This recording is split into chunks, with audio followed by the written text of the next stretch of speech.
Wherever you are on your leadership voyage, it starts here.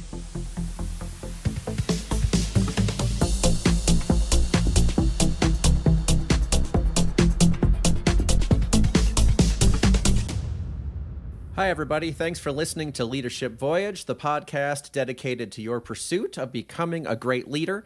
My name is Jason Wick, and thanks again for joining in today for Season 2, Episode 18 of the podcast. It's wonderful to keep having new episodes where I get the chance to speak to a lot of really smart people, and I am so happy to be able to share the best of that with you. So thanks for tuning in, and thanks for continuing to tune in and listen. All I'd ask from you is wherever you listen to this podcast, go ahead and give it a rating. When you rate the show, it helps spread the word about it and helps more people develop their leadership skills wherever they are at. If you want to learn more about the show, the website is leadership.voyage. If you want to reach out to me, you can email me, startyourvoyage@gmail.com, or find me on LinkedIn, Jason Wick. And I haven't mentioned it before, but we are on YouTube. It's not actually video of the episodes. It's audio only, but it is on the YouTube channel Leadership Voyage if you are on YouTube and want to find it as well. One last reminder from our affiliate Instacart. If you are looking for fast grocery delivery to your house, it can be there in as quick as an hour from your favorite grocery stores, handpicked by a shopper. Check out the link in our show notes today for an offer where you get free delivery on your first offer of $35 or more. I am a customer of Instacart.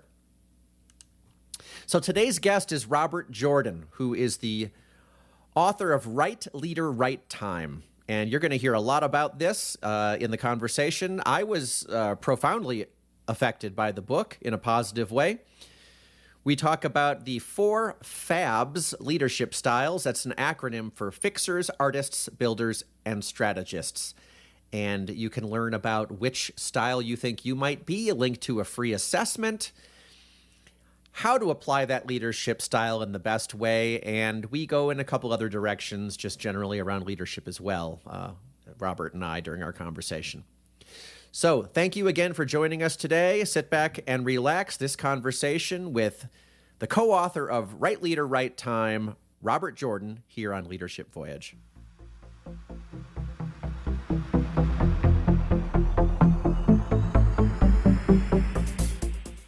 Welcome back, everybody, to another episode of Leadership Voyage. I am very happy to be with another guest today, and I am with Robert Jordan. Robert, it is great to meet you today.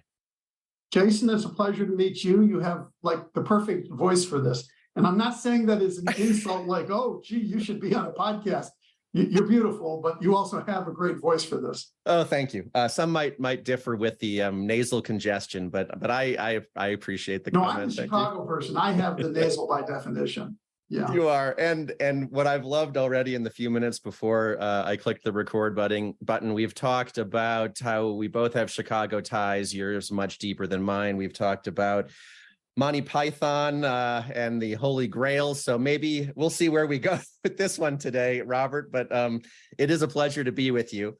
I am really happy to have you today to talk about some of the stuff in your book from last year, I believe it was 2022. The book is called Right Leader, Right Time, Discover Your Leadership Style for a Winning Career and Company. I am holding it right here for everyone who won't see this on the audio. I am holding the book. I have read it. I have listened to the audiobook as well. It is a great read. And what I want to say real quick, although I want to hear you talk way more than me, what I wanted to say up front here is what I love about this book, Robert, is that it like took a bunch of stuff I think I knew to be true, kind of, sort of, as pieces of information, and it put a construct around it. And I'm excited about that for others when they listen to this discussion and ultimately check out the book. So the construct here is 4 FABS leadership styles in this book, Right Leader, Right Time. Would you mind starting us off with a rundown of what are the 4 FABS leadership styles? Sure. Thanks, Jason. So we identified 4 what we call leadership styles. Style is a shorthand that a lot of leaders, especially if they're exceptional, over the course of their careers come to develop more of a system and a process and approach to how they do things, how they lead. And so we call that style. And we identified 4 winning styles, which we call fixer, artist, builder, and strategist. Now, do you have a favorite? Well, my own, of course, pure artist. As we write in the book, if you are dominantly wired artist style, to your peril, because you cannot stop. Just the quick definition of artist is artist energy sees the world as a blank canvas or a piece of clay to be molded. Now, that's wonderful for acts of creation, but unmitigated, if that's all you had on your team, God help you, because any successful team requires all of these energies. Yeah, and I think that's a great point, and I might have some questions on that a little bit later on, but something I'm not sure that we all are considering is what is our style or our approach, as you said, in a particular situation or in a particular context. And that is really where this book helped me personally. Normally, when I have this show, I don't normally speak personally like this too much, but it was like, wow, you think about a person's style, and a lot of times we're just kind of jamming that into any given situation. Do you think that's kind of common, uncommon? What's your take on that? You're identifying the core of why we did the book. First of all, nobody does a business book because they're going to make money at it. The book itself, that's an impossibility. Granted, a lot of people, yes, we do business books because it's going to go help us in business. The motivator here was that because we run a company called Interim Execs, and over the past decade, we've been approached by over 8,000 executives from 50 countries in the process of what we do, which is we're a matchmaker between organizations and rock star executives. When thousands of people show up, you have to develop systems. And so there was ranking, scoring, screening. The majority of those executives we would describe as having careers and leadership journeys that are okay, but not great. The vast majority. And if you had to pin it down to one thing, well, Jason, I would say trying to be all things to all people. Now, as soon as I say that, everyone listening is going to be like, oh, yeah, I would never do that. Okay, I gotcha. But when we looked at exceptional leaders, the top 1 or 2%, those folks were exhibiting a high degree of style, process, approach, one of these 4 labels: fixer, artist, builder, strategist. And to get to that high point requires incredible discipline and pain. It's painful because what we were fond of saying in the book is exceptional leaders tend to reject more of what is not for their highest and best use. And especially early on in career, that is hard or impossible for most people to do. I have daughters, they're in their 20s, and I can tell you as the source of support, those girls are not rejecting a whole lot of jobs when their father says, get off dad's payroll. Yeah. And it's just something that as you become more confident and accomplished in your career that you start to discover, oh, I like A more than B, and I like C more than D. And you start listening to this still small voice in you, which is telling you this is where you need to go. Not all these other things, but this thing. That's a really interesting comment. Yeah, it does seem often people are looking for opportunities and they're not necessarily factoring in what they're best at. It seems like they just need something to get to, or another job or whatever. But I want to kind of, repeat it a little bit and emphasize this a little bit. But you're saying what you've identified, if I hear you right, is that the most exceptional leaders that you've talked to and studied They are much more common. They're more often rejecting opportunities. Is that right? They tend to reject more, and they tend to double down within one particular style. And you can see this, we can we can go through examples, Jason. As we're recording this, a crypto platform called FTX blew up about 6-7 months ago. The court appointed a CEO. That CEO, not surprisingly, where was he before FTX? He was at Enron. He didn't create the mess.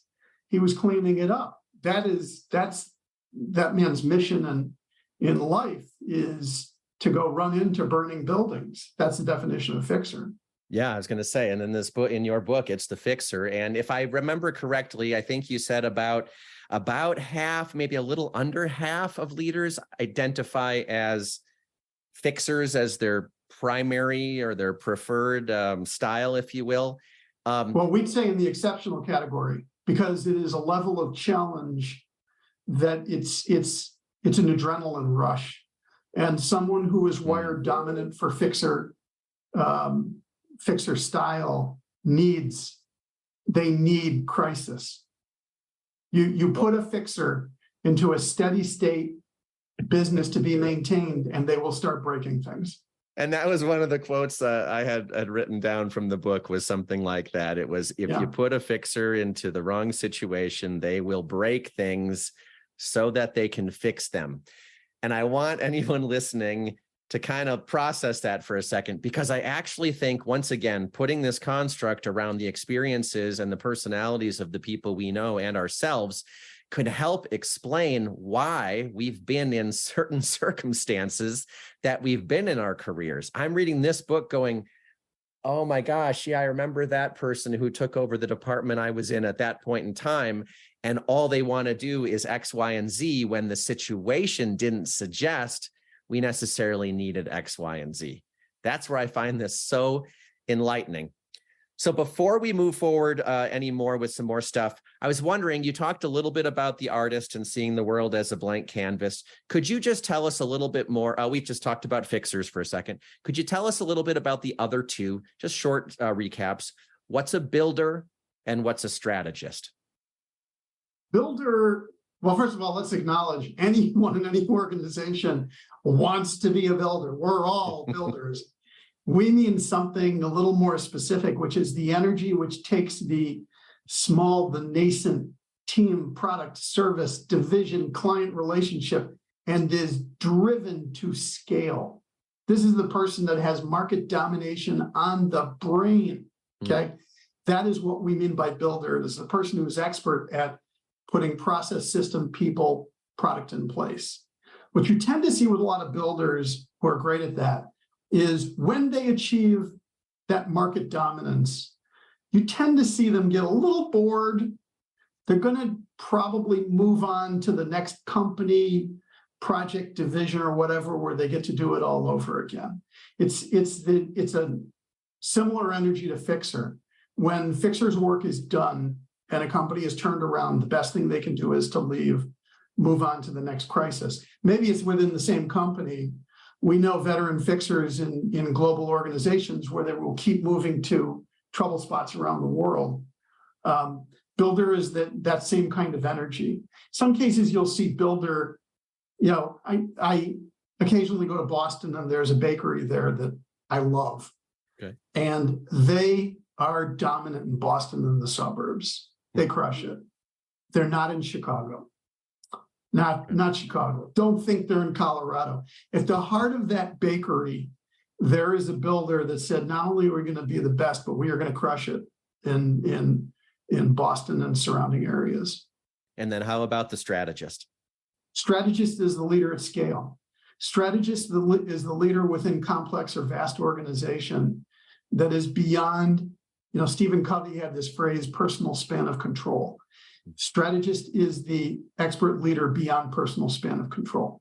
You tend to see that fixer, artist, builder, these energies, you've got a team of 5, 10, 50, maybe 100 people. You all know each other. And work gets done, and at least in part, it is based on trust in that relationship that you're all gonna be singing together. Strategist does not have that luxury, not completely. They have trusting relationships in the organization, but by definition, they cannot know everyone there. It's simply too large. And yet, how do you succeed beyond all your competitors? So, Jason, you're in Colorado, beautiful state. We've been talking about some of the Colorado folks who were interviewed in the book, including Dr. Janine Davidson, who's now the president of Metropolitan State University. Prior to that, she was the undersecretary of the Department of Defense. And it's just fascinating to hear Janine describe, when you have more than 1 million people in an organization, what is leading the Navy like? It's just to hear the language of systems of systems.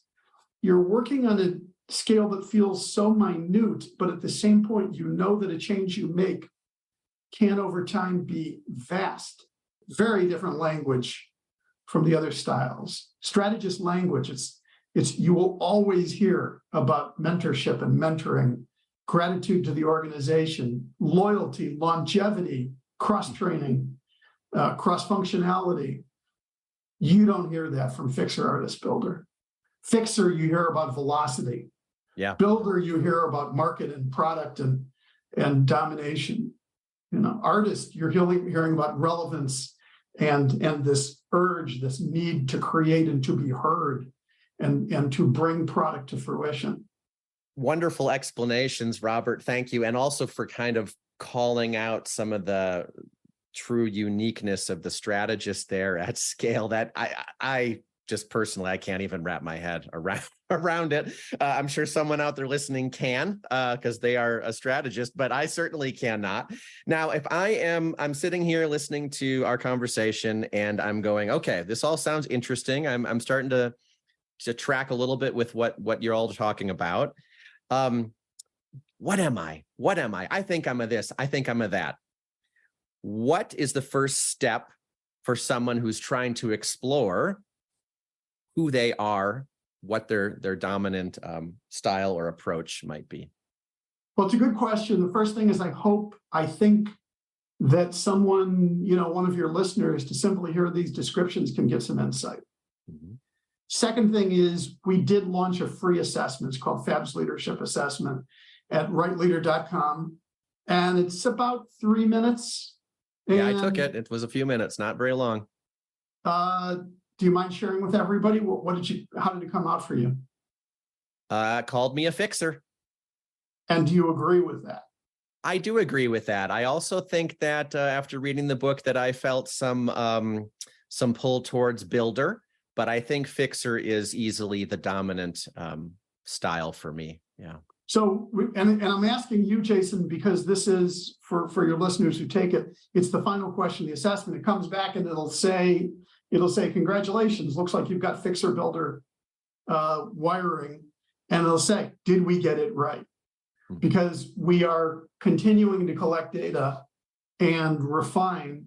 But what I would say is, so for somebody who takes it, they get a result. The thing we suggest to everybody is go back inside your organization or with people who know you and just tell them. Yeah. Tell them, because if you've acquired a little piece of your own authenticity, your own who you are, share it. Yeah. Share it, because our premise is that teams that get to know each other better, that become more engaged and authentic and genuine, work with each other and relationship with each other will perform better. That your confidence goes up knowing more about your own wiring, and to know about your colleagues and their wiring means there's a greater chance that your collaboration is going to succeed. That knowing you, people are going to know, oh, this kind of project came up, Jason's got to run with this ball.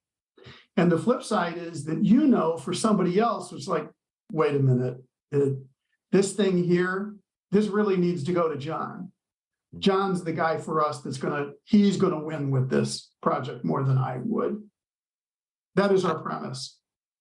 I love the premise, and I love that, yeah, this idea that, sharing something that's speaking authentically to you and who you think is what you identify as part of you, sharing it with those you work with, helps the connection. And it also, I love this because it goes back to the idea of what you were saying, where some of the most excellent leaders here are saying no to certain opportunities, finding the right opportunities. And I find a good thread there when it just comes to the operational work who all of us are doing in organizations.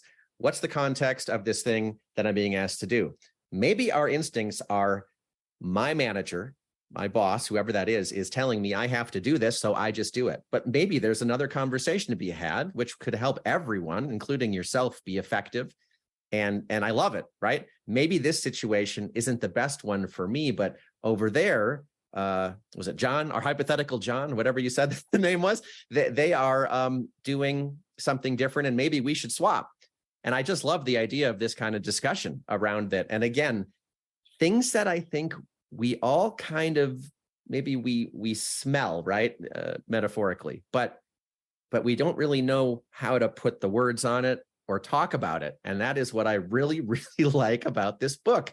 Listen to this book, people. Okay, we go read the book or listen to this book. So I took the assessment. I come up with a result. You ask me if you got it right. You're still refining it, but we'll just say, okay, I know more about myself. We've talked about a little bit that we can do with that information, which is great. What are some of the challenges that you have seen when it comes to realistically matching the right leader to the right role? Well, you can do all of the metrics in the world that you want. There is this elusive thing around our own integrity that is hard, other than experience, to see how a leader behaves. I've learned from long experience that you can think we're all holding to some common standard of high integrity. That is not the case. Just go read any news story you want, and you're going to see examples of people behaving badly. Yeah.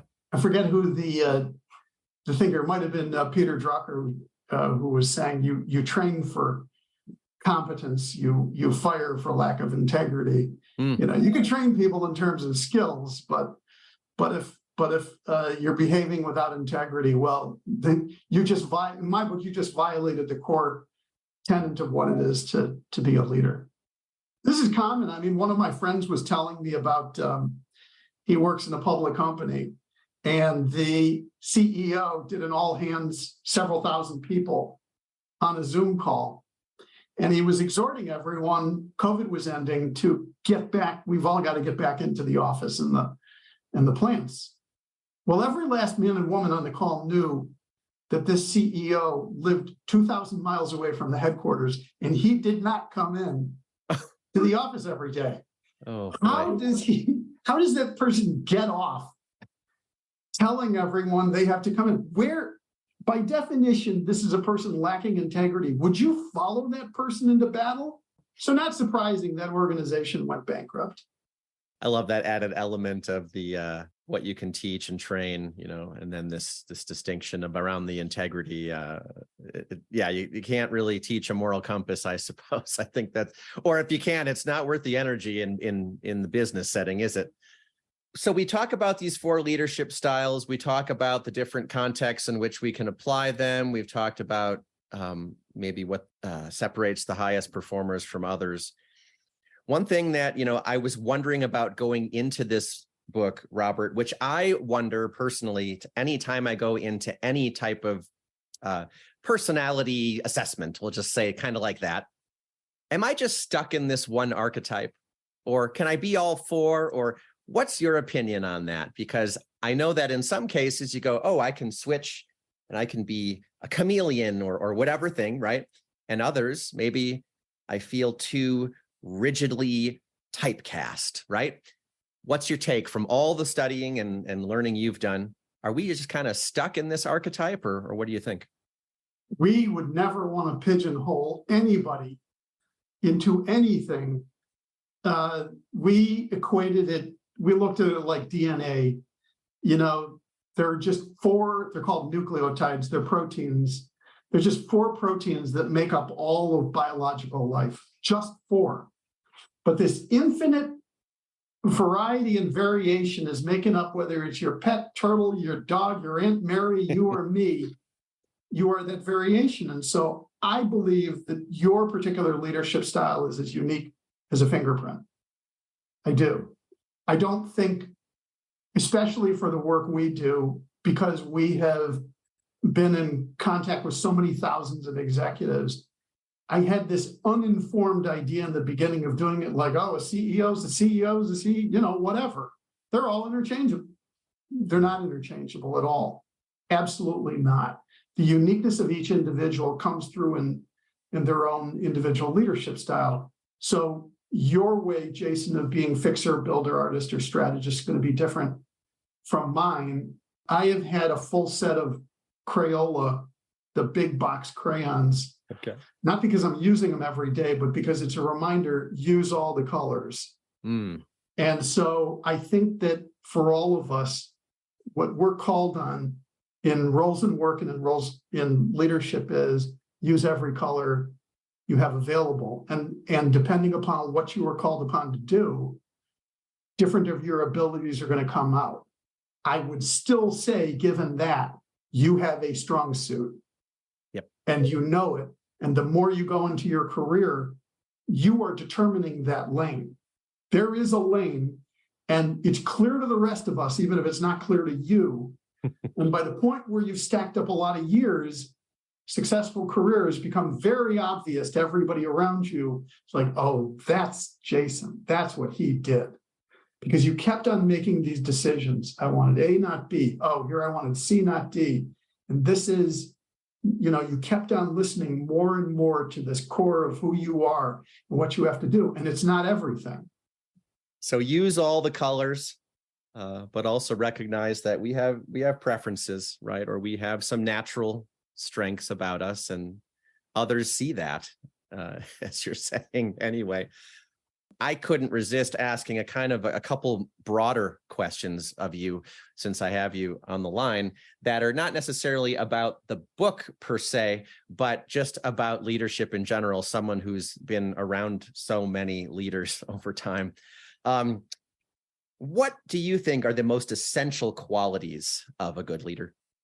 Well, I don't want to sound like a broken record, Jason, but there is no getting away from integrity in a leader. There isn't.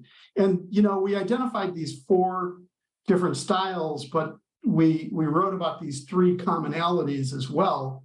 One of them is this superior ability to double down, to keep focusing on a unique style. One is this superior ability to collaborate, because when you're more confident, it is easier to acknowledge and allow everybody else their own genius. And the third is, the way we phrase it is, we said great leaders don't hide. They do not hide. And we see this a lot in the world. We put an example in the book about Wells Fargo, a former CEO who was called in front of Congress because Wells Fargo had fraudulently created several million accounts that shouldn't really have existed. And the CEO was called to task for this cross-selling that went crazy. And, in front of Congress, he said, well, it wasn't me. None of us are flawless. We all make mistakes. You want my list from today? I mean, and I think, Brene Brown is to be credited for her work on vulnerability. I'm convinced for a lot of leaders in public life who screw up that if they simply acknowledged it, it did not deflect and dig the hole even deeper, that in most cases they would be forgiven. So kind of to recap, some of the qualities you brought up is our integrity and ability to collaborate, don't hide, be accountable, qualities that great leaders possess and transcend pretty much many, many roles. I wrote this question down in advance for you, but I hadn't really thought about the concept of you being an artist in this. And so I think it's a perfect question. What do you see as what are your thoughts on the future of leadership? What do you see on that blank canvas of what's to come? artificial intelligence is going to play for all of us. I'm not saying that as a some kind of doomsaying like, oh my God, look out, leaders. I think a new tool has shown up here, and I think it's going to inform our better leadership. I think it's going to become more and more personal and informed. I just had a nice little boost. I put on a treasure hunt for my family on a vacation. Okay. And I did it as a secret. It was a surprise for 12 people. And because it was a secret and a surprise, I had no one to rely on, and I've never done a treasure hunt before. So I was completely blocked. I was just like, what do I do? Where do I send them? Where does this put, whatever, like this? And then on a whim, I thought, let's go ask ChatGPT. Mm-hmm. So I typed in, I said, this is the address, treasure hunt, 10 clues, go. And within a second, I got back. Now, I didn't use it per se, but it was as if I had a conversation with somebody and just said, oh my God, I'm so blocked. What do I do? And this other, it's a machine. I'm not granting it full intelligence here, but it unblocked me. And so I would say, for all of us, in terms of using the tools available to us, all the colors on your palette, you have a new tool, and it's going to help you, and it's going to be AI. I love that point of view on it too, Robert. Look at this as an opportunity, not a threat. Look at it as a tool and to enhance. And what a great example, a personal example. It unblocked you. It was an idea that led to your next idea or whatever, right? And that's great. What an advantage we all have at our fingertips. And I will say, from talking to many people this year for this show, AI is building more momentum in terms of it just kind of coming up in the discussions, right? In 2022, I don't remember if it even came up, but in 2023, I think it's now come up already maybe 4 times. So yeah, thanks for sharing that. Before we wrap things up and provide you the opportunity to let everybody know where they can go to check everything out, I ask every guest on this program, what is something that you've learned recently? I did an exercise for myself recently, and I called it shots on goal.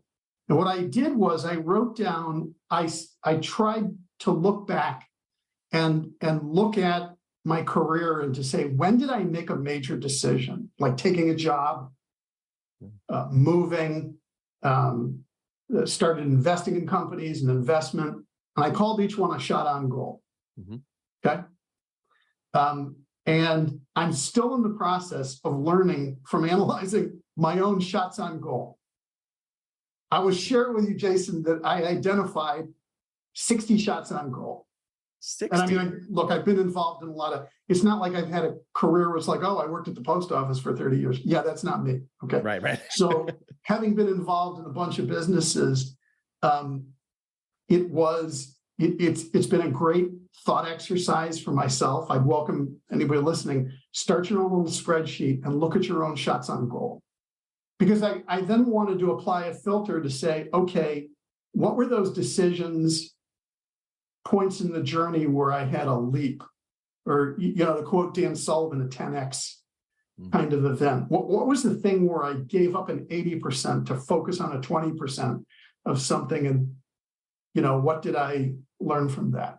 I'm going to tell you one of the overall things I keep learning and reminding myself is that at any moment for any of us, there's really only 2 states. There's either love or there's fear. Whatever is going on, we humans, in some ways, we're not all that complicated. We are either wired for love or we are wired for fear. Yeah, great insight. And thanks for sharing all of that, Robert. I really appreciate that. So for those interested in what you've got to say and what you've studied and what you've written and all of those things, or maybe they are they're an interim executive themselves, what would you like to send them? I can be reached at interimexecs.com. Robert Jordan, my pleasure to talk to you today. Thanks for sparing a few minutes. Really nice to meet you today, and have a wonderful rest of the day. Thank you, Jason. It's been a pleasure. I'm honored.